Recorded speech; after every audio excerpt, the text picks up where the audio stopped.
Alors, dans cette première vidéo-là, sur les exercices de la loi de Hess, en fait, on va commencer graduellement. On va nous demander ici de trouver la chaleur molaire de la réaction suivante à l'aide des équations connues ici. Donc, vous voyez, en fait, dans cette équation-là, ici, on n'a pas de delta H, puisque c'est ce qu'on cherche. On cherche la chaleur de réaction. Ici, dans nos premières réactions, on voit qu'il y a de l'énergie qui a été inclue dans ces réactions-là. Donc, en fait, on va se servir de ces deux équations-là ici pour fabriquer celle-là. Donc, c'est assez simple.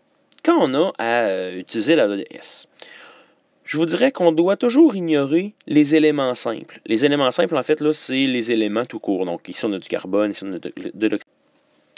La seule chose, donc, dont il faut s'occuper, en fait, ce sont les molécules. Donc, dans ce cas-ci, le monoxyde de carbone. On commence.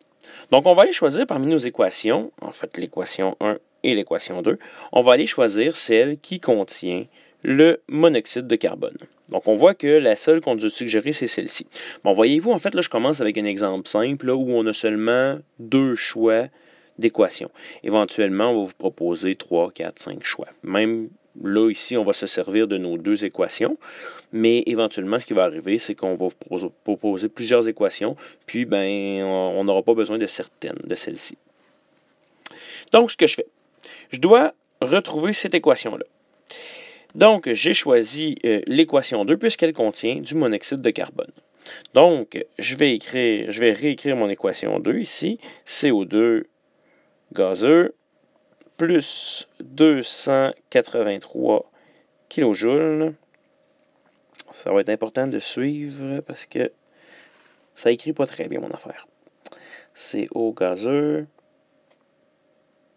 qui donne une demi O2 gazeux. OK. Donc là, c'est parfait. On a réussi à avoir du monoxyde de carbone du côté des produits comme on voulait.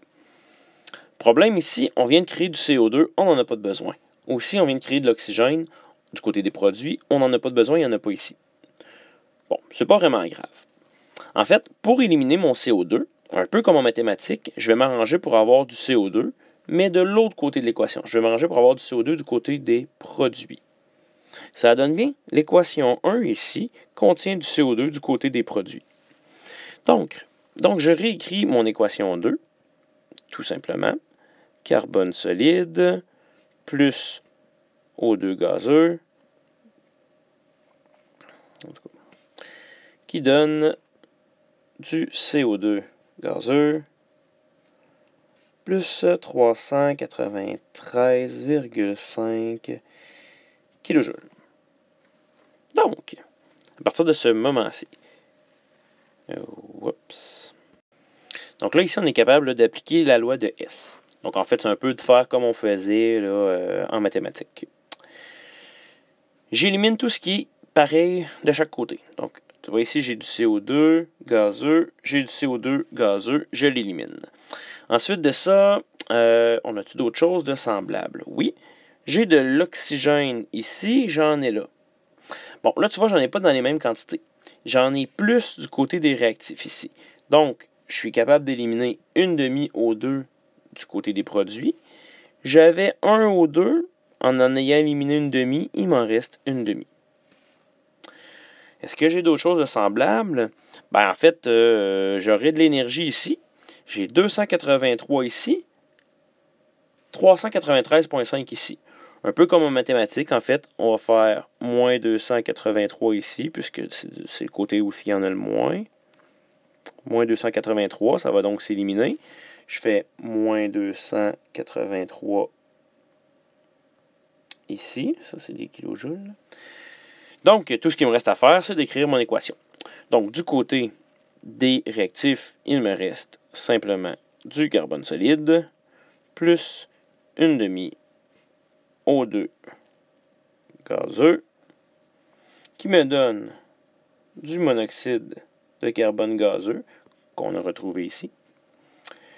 Et tout ce qui me reste ici, bon, ben 393,5 moins 283, on arrive à 110,5 kJ.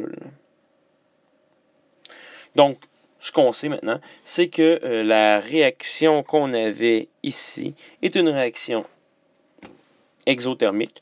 Ma loi de S a fonctionné puisque, comme je remarque, j'ai carbone, carbone, une demi-O2, une demi-O2, CO gazeux, CO gazeux. J'ai la même équation, donc j'ai bien appliqué ma loi de S, et ici, ça me donne la réponse que je cherchais, soit la chaleur de réaction, ici, 110,5 kJ.